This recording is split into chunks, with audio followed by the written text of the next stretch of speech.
Welcome back to a new episode of Podcast on the Brink.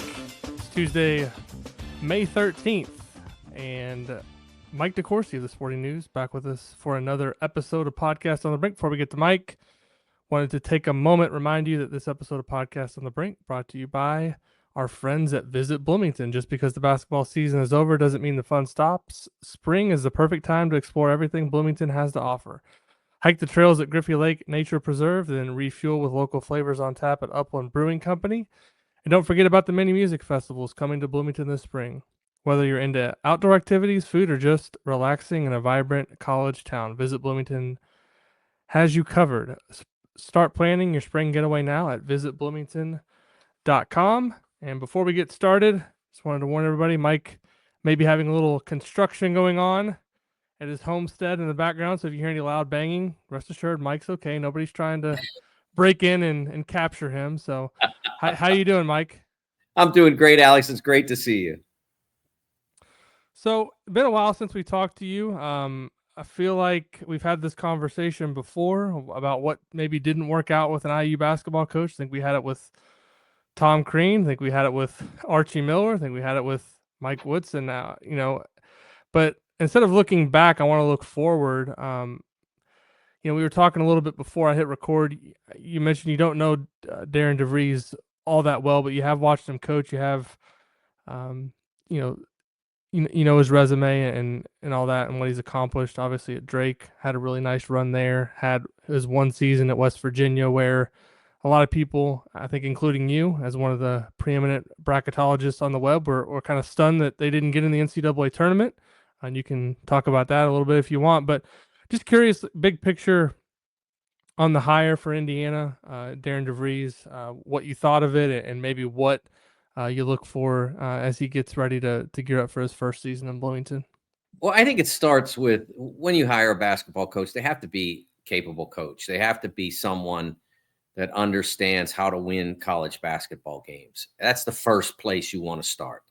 And I think that if you look over the post-night history, Indiana has batted close to 1,000 in that department.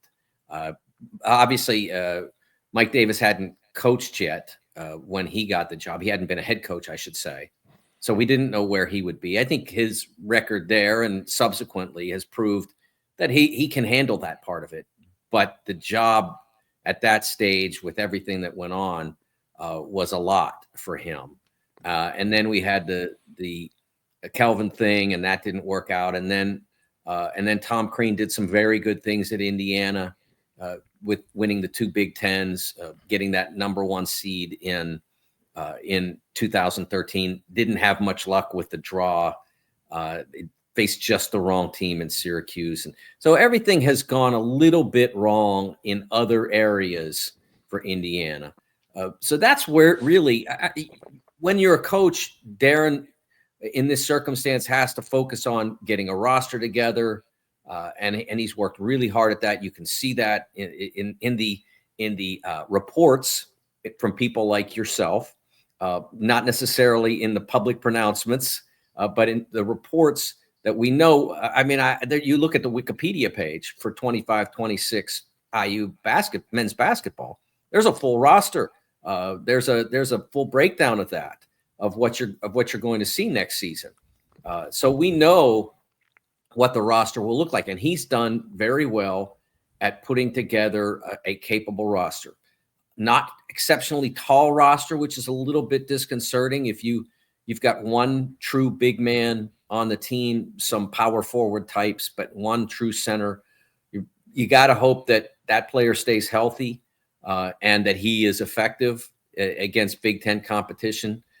The Atlantic 10 to the Big Ten is not that huge a leap. I mean, we've seen players make the leap from low major to high major and succeed. So to ask Reed Bailey to make the leap from Atlantic 10 to Big Ten is not that much of an ask. So we'll see that. I think that up and down, he's looked at the things that matter. When I look at these mid to low major transfers to high major, the first thing I look at for a big guy, it's rebounding and block shots. Just want to see those two things because they translate. Rebounding translates better than any other statistic. You could take a guy like 20 years ago, 25 years. Gosh, it's almost 30 years ago now. Malik Rose, who I saw play at Drexel against Memphis when I was covering the Tigers in the NCAA tournament. He was an unbelievable rebounder in what was then, I think he was in the Colonial. So what do those numbers mean? Well, they threw him in the NBA and he got rebounds there. So that stat translates. Block shots are generally going to translate because it usually involves dynamism, timing, the ball's in the air. You can go get it or you can't. And then the other one for perimeter players, can you shoot the ball?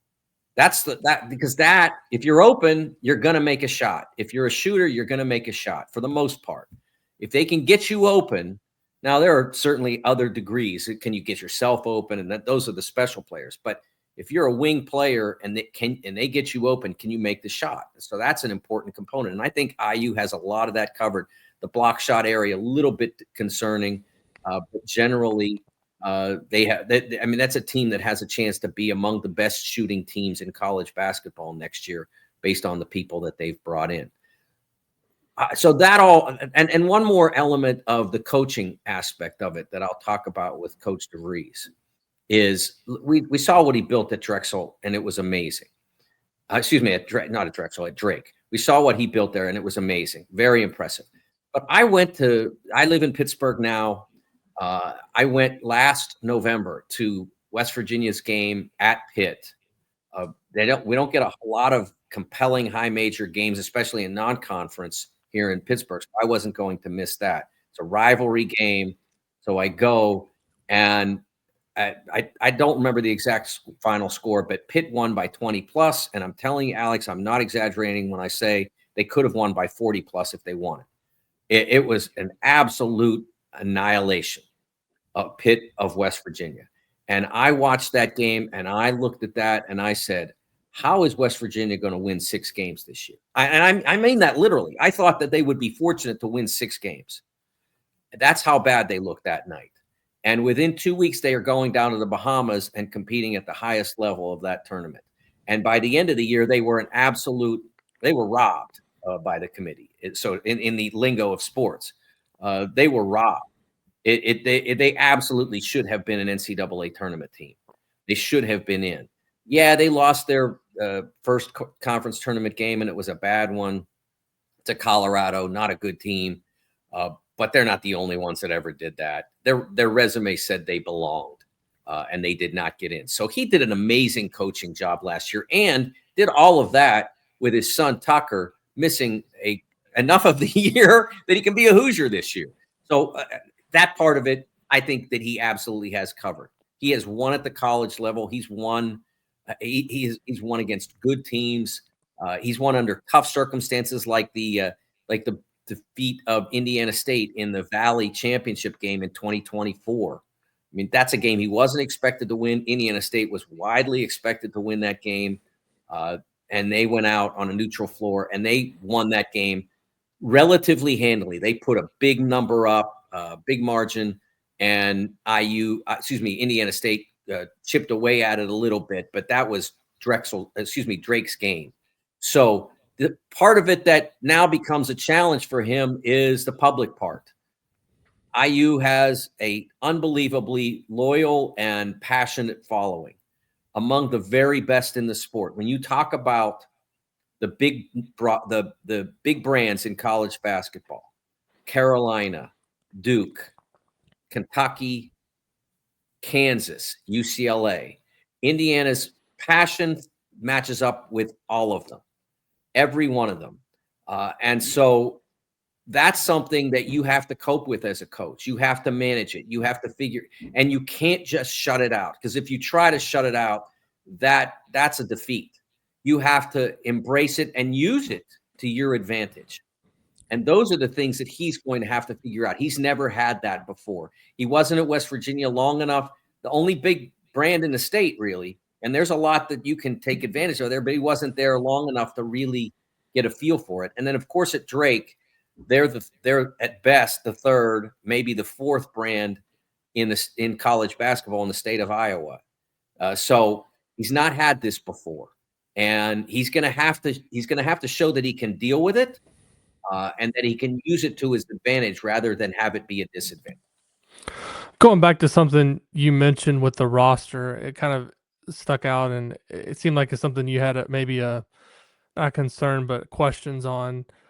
I've watched Big Ten basketball enough. You've watched it long enough to know that there are certain teams and certain styles of play where they're going to get the ball inside and they're just going to go to work. I mean, Indiana is one of those teams the last 3 or 4 years under Mike Woodson, even going back to Archie Miller. But you think about Michigan State last year; they were a team that made a deep NCAA tournament run. You looked at their 3-point volume; they didn't shoot a lot of threes. They had big, rugged guys in the paint.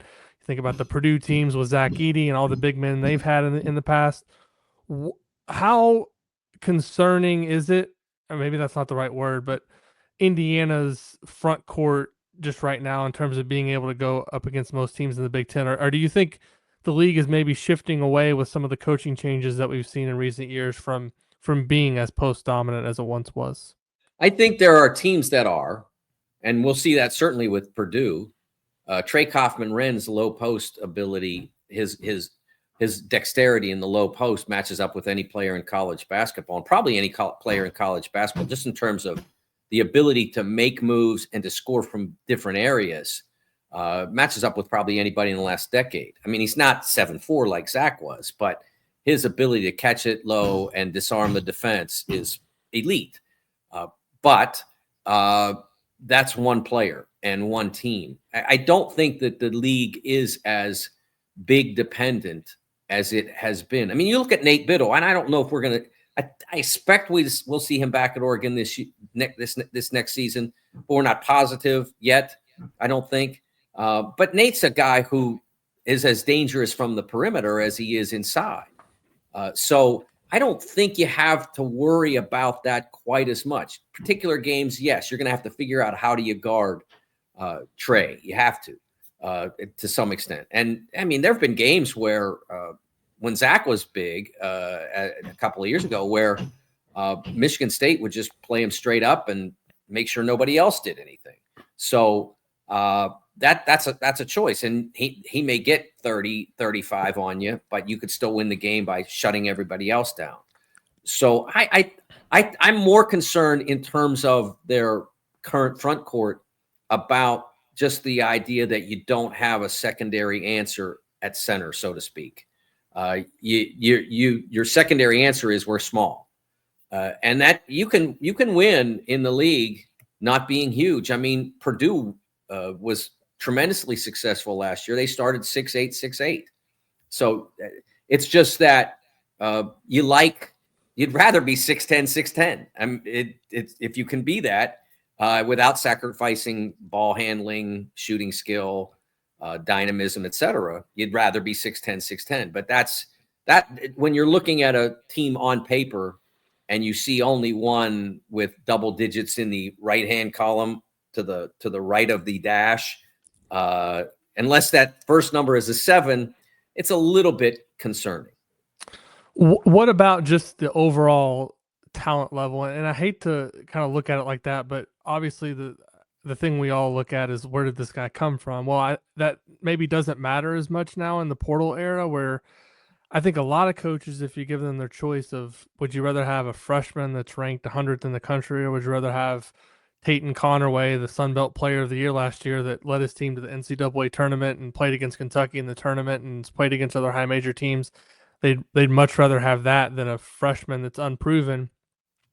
But you do look down this roster and you say, well, North Florida, Elon. I don't have the whole roster in front of me, but it's a lot of schools that obviously are at a lower level of college basketball. Do you think that matters at all, or is it more about the coaching and putting the pieces together and you can compete with those guys at the Big Ten level?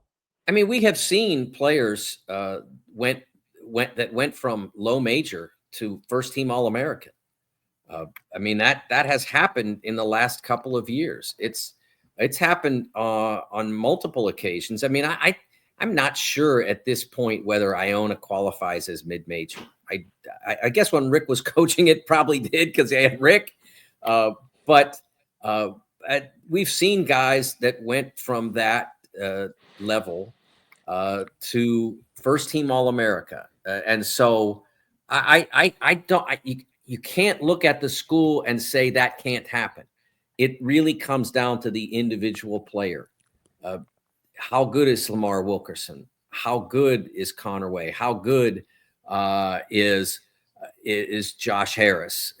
You really aren't sure until you get them on the floor and you see them. And those guys have all looked at film, and they're investing, in a sense, not their own money, but they're investing their resources in players that they think can make a difference on their team. And the other part of it is that in some of those cases, they beat out other significant programs and beat Kentucky, I believe, for Wilkerson. So those guys as well were believing in that player's ability to project forward. I think ultimately Indiana is going to want to build a multi-layered program the way that UConn has. If you look at the Final Four last year, I did the numbers. It was close to 60% homegrown players, close to 60. It wasn't quite. It was like 59 point something homegrown players. So you'd want to have a mix of that. But when you're coming in the first year, as was the case, especially now, if you come in the first year, more often than not, you're going to lose a massive portion of your roster. They're either they may be scheduled to leave, or they may decide that you're not right for them. You came to play for this guy. You have an opportunity to go somewhere else. You might as well go somewhere else. So that happens now with greater regularity than it ever did. So you have to build, if you want to build a winner quickly, this is the way to do it. But if you want to build a championship level program, right now the history still says you want both. You want a mix of high school guys, and Indiana, as we know, has been highly productive in that sense. You're bringing in Trent Sisley. I'm glad he's staying with his commitment. I'm glad that Indiana wants him to stay with his commitment, because I think over time, that core, guys like that, will make you great, and then you complement. I think the 23 and 24 UConn teams are the best example to follow for the teams that have the option, that want to build toward championships. You build with guys that like Steph Castle, who's an elite recruit, and we've certainly seen Indiana get guys like that in the past. You want to get guys like that. But you also want to get guys like Jordan Hawkins, who is a 30 to 50 guy, who comes in, he continues to develop, and eventually becomes a lottery level pick. You want both of those guys in your program, and then you want to mix into it. Guys like Tristan Newton, who they needed a point guard. They thought Tristan could make the transition. It took him 4 months to get there, but he got there in time to win the 23 championship and then become an All-American in 24. I know you talk to a lot of coaches around the country. I'm curious, and I've seen people write this or say this, that, and I don't know how true this is, but some schools are just exclusively recruiting the portal, not as focused on high school recruiting. Do you think that's the case with some programs, and how are programs moving forward prioritizing high school recruiting versus portal recruiting? Yeah, I do think that there are people out there doing that, that are ignoring the portal, ignoring high school. Ignoring the high school guys and focusing strictly on the portal. And I'm not positive that that's the way to go. We've yet to see a team that was almost exclusively portal based win the championship. That has not happened yet. We haven't seen a team that was majority portal win a championship. Florida's probably the most portal champion we've had. And I know we haven't had this circumstance for a long time yet, but Florida had a very important core of players that they brought in that Howe would be an example of that. Who is developing into a terrific player, and I think is going to have a great 25, 26. Condon is another. Those guys were essential. They don't win the championship without those guys. Now, their starting perimeter was all portal guys. Most of them were multi-year portal guys, which is a little bit different than the one-year constant role. But they certainly wouldn't have won it without Elijah Martin. He was an essential player for them. But for the most part, they had some continuity. Evan Miyakawa, who does a great job with college basketball analytics, continues to emphasize roster continuity as an important component of championship level success. It was no surprise on using that parameter or the homegrown parameter that I talked about once we got to the Final Four, that Kentucky stalled out at the Sweet 16 level. I'm not blaming Mark Pope for what he did, just as I'm not blaming Darian DeVries for what he's doing now. I think it's smart in that circumstance, but you want to come behind that with a group of high school prospects that can be core players. And then if you can get one, a 5-star guy to add in, sure, or multiple 5 stars, you want it. But those 4-star guys, those 30 to 70, those are the core guys that can really build you toward championship level success. It's hard to do it when you're constantly turning it over and having to constantly be out there in the mix. Now, some of the programs that are doing that whole portal concept where they're churning, they're going to have some down years, but they are seeking to be highly successful. They're not necessarily seeking or expecting to win championships. Just want to be in the mix because that's what their programs have been. And if they're in the mix, like if they're at toward the top of their league, if they're getting to the NCAA tournament on a regular basis, that's success at a lot of schools. But there are other schools where Final Fours and championships are not necessarily expected, but it's pretty regular in their histories that they get there. And if you want to do that, I just think that I'm a big believer in what the patterns of history show. And right now, it still says you want to have core players who understand your values, who can introduce an Elijah Martin. This is the way we do things at Florida.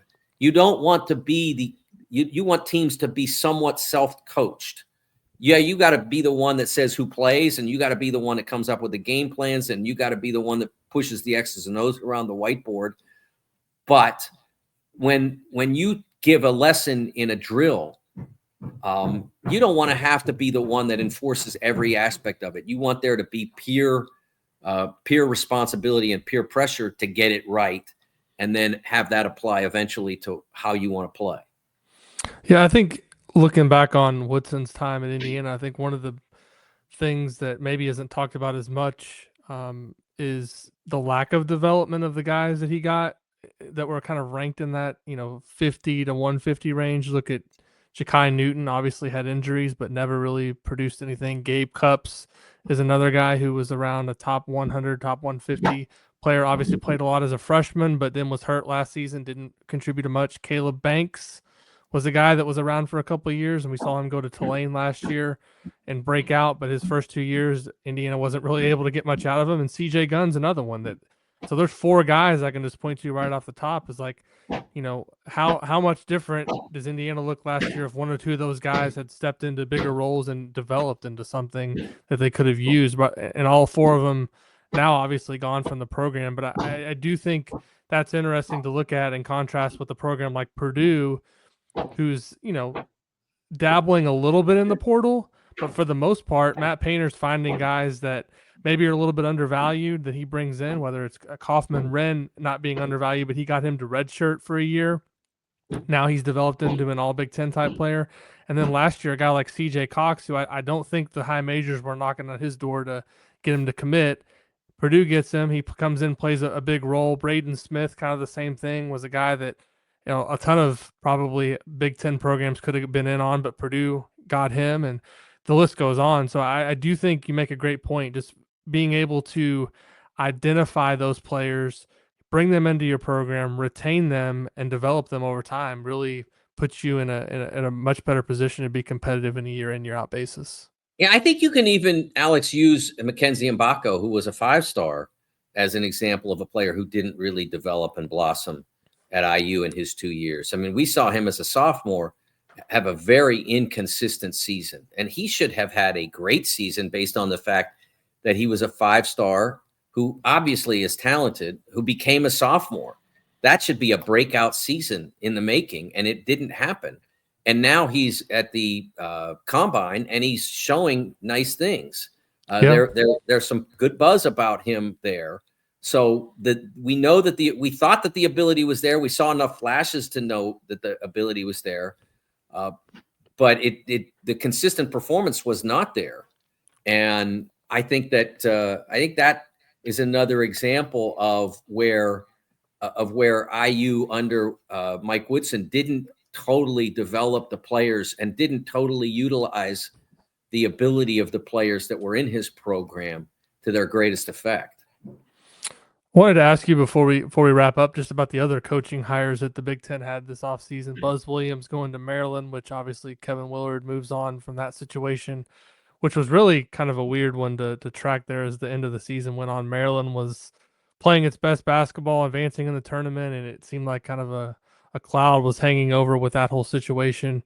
So they get Buzz Williams, who, he it seems like Buzz likes to go to a place for 4 or 5 years and then jump somewhere else after he's worn out his welcome a little bit. But I'm pretty confident that he'll have Maryland playing winning basketball. Nico Medved goes back to his alma mater at Minnesota, and then Ben McCollum, a name that a lot of people thought maybe was a potential guy that Indiana would target, going to Iowa.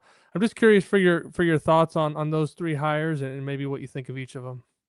Well, I'll start with Nico because I think that was a terrific hire. I didn't love that Ben Johnson was let go. I thought that Ben did some really good things. I mean, you think about guys like Pharrell Payne, who we saw deep in the NCAA tournament. If they had had the resources that were available to some other teams in the Big Ten, would they have been able to keep Pharrell?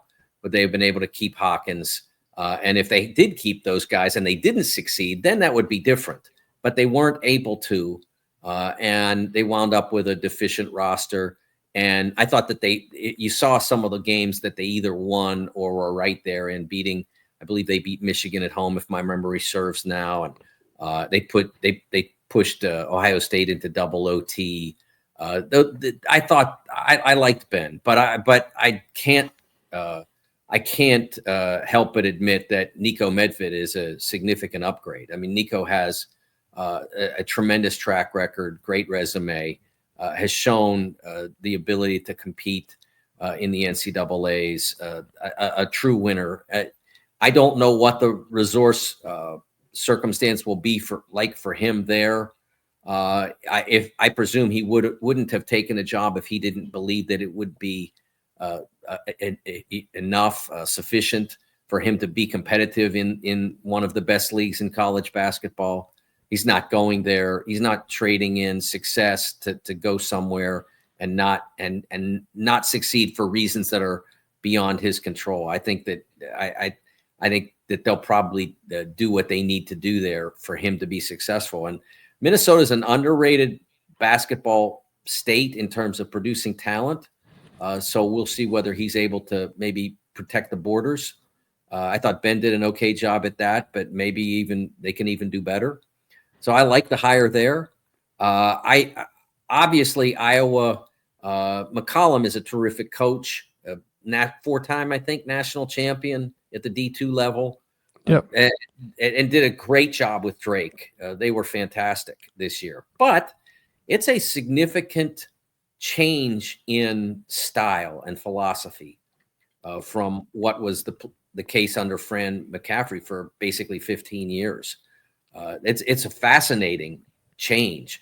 One of the things that struck me about this whole process was Grant McCaslin, when he was at North Texas, played a very controlled style, hyper controlled, maybe not quite to the Drake extreme, but pretty hyper controlled. And they were very effective. I mean, Purdue remembers 2021 what they were able to do, and then I see him go to Texas Tech, and now they get guys who can make shots and drive and play above the rim and all that stuff. And now all of a sudden they're a much more dynamic team. It's not like they were playing in the 90s, but they were a much more dynamic team under Grant at Texas Tech than they had been at North Texas. So possibly now with the ability that will be available to Ben at Iowa, I mean, we've seen some tremendous players go through Iowa in Fran's time there. Maybe he loosens up at least a little bit. It doesn't have to necessarily be we're going to rank in the 360s in tempo every year. Maybe it doesn't have to be that. We'll see what happens. But I like the hire very much. And then Buzz, I've known Buzz for, almost 20 years now. He's certainly different. I think he'll be he's replacing a coach who Kevin is very personable on a one-on-one basis. If you know him, you like him. Is not as dynamic a personality if you don't know him. Buzz doesn't have to replace someone that, like Mark Pope going in to replace John Calipari. I mean, John's a big personality. Mark showed that he is a very interesting personality as well, a captivating personality. So that part wasn't a problem. Buzz doesn't have to worry about that. He doesn't have to worry about a program that had an overwhelming personality to it. He can go in and coach. He's got to get guys. He's done that everywhere he's been. Virginia Tech, Marquette. Has a great eye for talent. I mean, he's the one who saw Jimmy Butler and figured out that maybe he didn't know Jimmy would be a playoff Jimmy, so to speak, but he knew he was a player, and not everybody did. And he's done that consistently over the years. He'll have the access to a great resources in terms of talent base at Maryland. I still say and have said for decades that the what they call the DMV is as good a place for basketball talent as anywhere. So he's got that in his back pocket, backyard, whatever. I like that. I'll be interested to see how he adjusts to what is the biggest stage he's been on. I mean, Marquette was kind of a fishbowl thing because they have a very passionate fan base, but it's not huge. And then Virginia Tech kind of not obviously. Virginia Tech basketball is a second sport. At Texas A&M, basketball might be third behind baseball. Not sure, but certainly not first. Now, right. He's that guy, and this is the first time he's been in that circumstance. I'll be very interested to see how he deals with it. For sure, it'll be fascinating to watch. I remember back in the 2017 coaching cycle. Thinking back to that, it was like, all right, Brad Underwood was hired at Illinois, Chris Holtmann at Ohio State, Indiana hires Archie Miller, and I'm thinking I'd probably rank them Archie, Holtmann, and then Underwood. And here we are 8 years later, and it's clearly Brad Underwood was the top hire of those threes. It wasn't really close. And so this goes to show you how little we know about how these hires are going to work out. And it's always funny to me that, trying to assign a grade to a hire, I think you did something like that after this cycle. I know it drives clicks, but it's probably funny for you to maybe go back and look at some of these over the years of how you graded them, because it's so hard to, especially now with just how college basketball is with the portal and the uncertainty of everything, the player movement. It's really hard to know what you're getting. And that was especially the case back in 2017. I think it would be even more the case now in 2025. Oh, definitely. You really don't know. And again, as I've discussed in that Minnesota example, you don't always know what is holding people back. Is it the circumstance? Is it the energy that they bring to it? Is it the staff that they put together? And now more than ever, it's, how are your resources compared to others? And then of course you have to execute on those resources, how you how you spend those resources. You have to make the right choices and the right decisions. And if you make the wrong ones, then you wind up in trouble. And you can make the right ones, and they can get hurt or whatever. That can happen to you. There are lots of variables now that didn't exist even 10 years ago in terms of having to try to find a coach who works for you. And some guys who may have really been successful 10 years ago may struggle in the current era to make the same connections, to know who to bring in and who not to bring in. We saw that last year with IU's backcourt. On paper, it seemed fine, but then you saw it in practice. Or I don't mean necessarily practice, but in reality, and it didn't click. It didn't work in the way that it should have, based on what those players had done in other places. Well, Mike, thanks for taking time. Always good to talk to you. Always good to see you. Always enjoy reading your work. Follow Mike. You can follow him on Twitter, X, whatever they're calling it now, that TSN Mike. Read him at the Sporting News. Thanks again, Mike. I always appreciate the time. Alex, a pleasure. And thank you for putting up with the demo going on upstairs. I appreciate it. Sounds good. Thanks, everybody, as always, for listening to Podcast on the Brink. If you enjoy the show, please leave us a rating and a review over on Apple Podcasts. Leave us a 5-star rating over on Spotify. And we'll be back soon with another episode of Podcast on the Brink.